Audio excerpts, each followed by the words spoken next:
സിൻഡിക്കേറ്റും V സിയും രണ്ട് തട്ടിലാണ്. V സിക്ക് കേരള വി സിയുടെ മുൻ തീരുമാനം, അതായത് നേരത്തെ മോഹൻ കുന്നുമ്മേൽ എടുത്ത ആ സസ്പെൻഷൻ തീരുമാനം, അതിനോടൊപ്പം തന്നെ സിസ തോമസിന് നിൽക്കേണ്ടി വരുന്നു. അതുകൊണ്ടാണ് അവർ പ്രത്യേക അഭിഭാഷകനെ നിയമിക്കാനുള്ള ഒരു തീരുമാനത്തിലേക്ക് എത്തിയിരിക്കുന്നത്.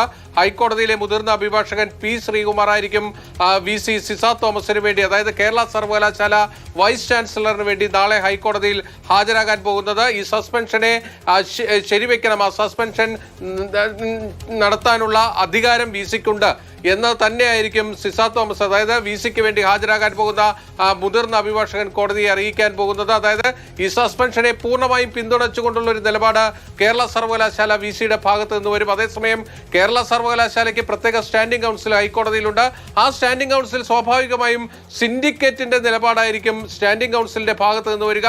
അതായത് കേരള സർവകലാശാലയെ സിൻഡിക്കേറ്റും വി സിയും രണ്ട് അഭിഭാഷകരുമായി നാളെ കോടതിയിലേക്ക് എത്താൻ പോകുന്നു എന്നതാണ് ഏറ്റവും പ്രധാനപ്പെട്ട കാര്യം. സിൻഡിക്കേറ്റിന് വേണ്ടിയായിരിക്കും, അതായത് സിൻഡിക്കേറ്റിന്റെ നിലപാടായിരിക്കും സ്റ്റാൻഡിംഗ് കൗൺസിൽ കോടതിയെ അറിയിക്കാൻ പോകുന്നത്. അതായത് സസ്പെൻഷൻ ശരിയായല്ല, ആ സസ്പെൻഷൻ നടത്തുന്നതിനുള്ള അധികാരം വി സിക്കില്ല, ആ നിലപാട്, അതായത് ഇന്നത്തെ സിൻഡിക്കേറ്റിന്റെ അഭിപ്രായം, ആ ചർച്ചയിൽ ഉരുത്തിരിഞ്ഞു വന്ന കാര്യങ്ങളായിരിക്കും സ്റ്റാൻഡിംഗ് കൗൺസിൽ, അതായത് കേരള സർവകലാശാലയുടെ അഭിഭാഷകരെ അറിയിക്കുക. അതേസമയം വി സി പ്രത്യേക അഭിഭാഷകരെ വെച്ചുകൊണ്ട് ആ നിലപാടിനെ എതിർക്കാനാണ് തീരുമാനിച്ചിരിക്കുന്നത്. നേരത്തെ തന്നെ ഇക്കാര്യങ്ങളിലൊക്കെ തന്നെ വ്യക്തത വന്നിരുന്നു. അതായത് വി സി ഒരു വഴിക്കും സിൻഡിക്കേറ്റ് മറ്റൊരു വഴിക്കും പോകുമെന്ന കാര്യം ഉറപ്പായിരുന്നു. കാരണം ഇടത് അനുകൂല സിൻഡിക്കേറ്റാണ് കേരള സർവകലാശാലയിലെ ഭൂരിപക്ഷവും. അതുകൊണ്ട് തന്നെ അവർക്ക് സ്വാഭാവികമായും അവർ ഈ രജിസ്ട്രാറിന്റെ സസ്പെൻഷനെ തള്ളുക തന്നെയാണ് അവരുടെ ഭാഗത്ത് നിന്നുണ്ടാകുക എന്നത് നേരത്തെ തന്നെ ഉറപ്പായിരുന്നു.